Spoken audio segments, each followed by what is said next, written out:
digitalization and digitization, so that if you had the DCI properly, it told you that part of the occurrence book is reported digitally, and that's evidence that cannot easily be erased, not like a book or a paper within the police station. So there's a lot of work that we want to do on digitization and digitalization of the police service. But the challenge we still have is to work on the resource constraint that we have. So police officers are asking for basics: a police station with a cell, a police station with a vehicle.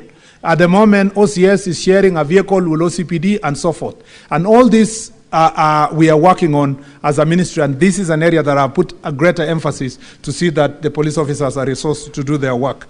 Again, on the issue of Senator Beatrice Ogola, I am very clear, Senator Beatrice, I am very clear in my mind. I saw the father of the late Albert Ojwang, and like any other parent, I felt the pain of that parent.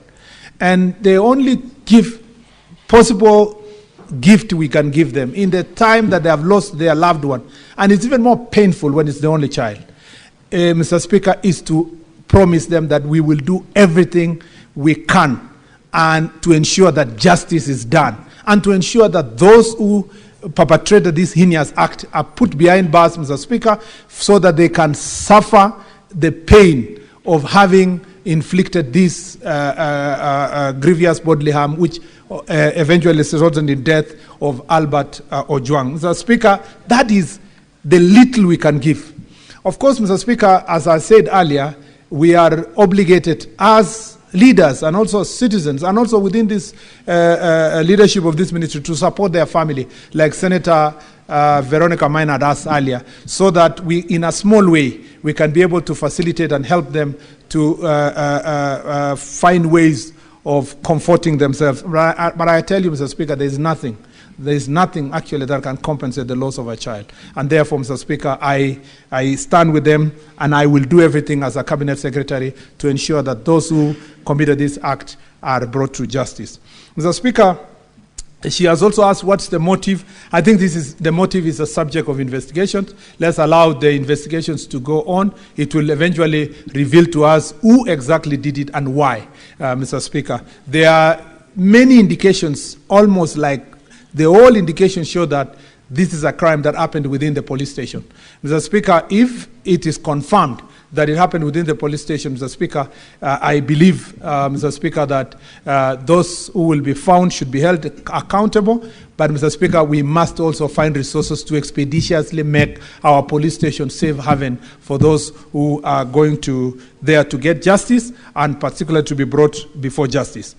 Mr. Speaker, on Senator Manzo, is raised a very valid question. There are a host of regulations that whose period was terminated was past 10 years, and we had an omnibus extension that happened. But now there has to be, as I told you, there is a review process for the service standing orders. When eventually the review is done, it will be brought to this House and the National Assembly for purpose of approval. And I agree with you. It is not true that a policy must come here for it to be effective. That's not true. But for a policy to be a sessional paper, it must come to this House and therefore approved by Parliament. But if we want to have a policy for the sake of a policy, it can be adopted by the Cabinet after public participation processes, and it can still work as a national policy. Mr. Speaker, I want to confirm to Senator Seki and all others who are talking about whether or not I know whether the DIG should be held accountable or not, that I do not hold a brief to defend or in any way to accuse him. Mr. Speaker, I believe as a lawyer that evidence must lead to the suspect. And Mr. Speaker, when that evidence leads to that suspect, Mr. Speaker, in my office and any other office of government, no one should be able to block any processes of justice.